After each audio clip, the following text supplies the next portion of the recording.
بسم اللہ الرحمن الرحیم۔ السلام علیکم۔ آج ہم سورہ انفال کے تیسرے رکوع کے سوال نمبر 2 کے بارے میں پڑھیں گے کہ سورہ انفال کی ان آیات میں خیانت کے بارے میں کیا حکم دیا گیا ہے۔ خیانت کے لغوی معنی دھوکہ، بددیانتی اور بے ایمانی کے ہیں۔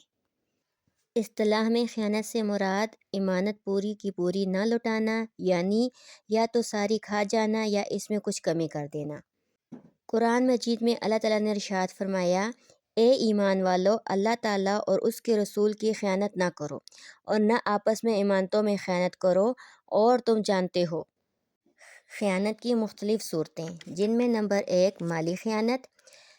اگر کسی شخص کے پاس کوئی ایسی چیز رکھی جائے جس کی کوئی نہ کوئی قیمت ہو تو اس چیز کو پوری کی پوری اسی حالت میں واپس نہ لوٹانا تو مالی خیانت میں ہے۔ نمبر 2 اگر کسی سے کوئی عہد کیا ہو تو اس کی پاسداری نہ کرنا بھی خیانت ہے۔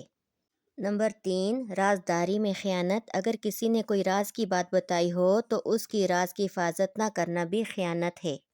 نمبر 4 اگر کسی شخص پر کوئی ذمہ داری ہو، مثلاً اولاد کو پالنے کی ذمہ داری یا خدمت بجا لانے کی ذمہ داری وغیرہ، تو اس ذمہ داری کو پورے طور پر ادا نہ کرنا بھی خیانت ہے۔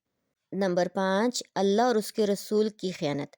اللہ اور اس کے رسول سے مراد فرائض کو ترک کرنا، اور رسول کی خیانت سے مراد سنت کو صحیح طریقے سے ادا نہ کرنا۔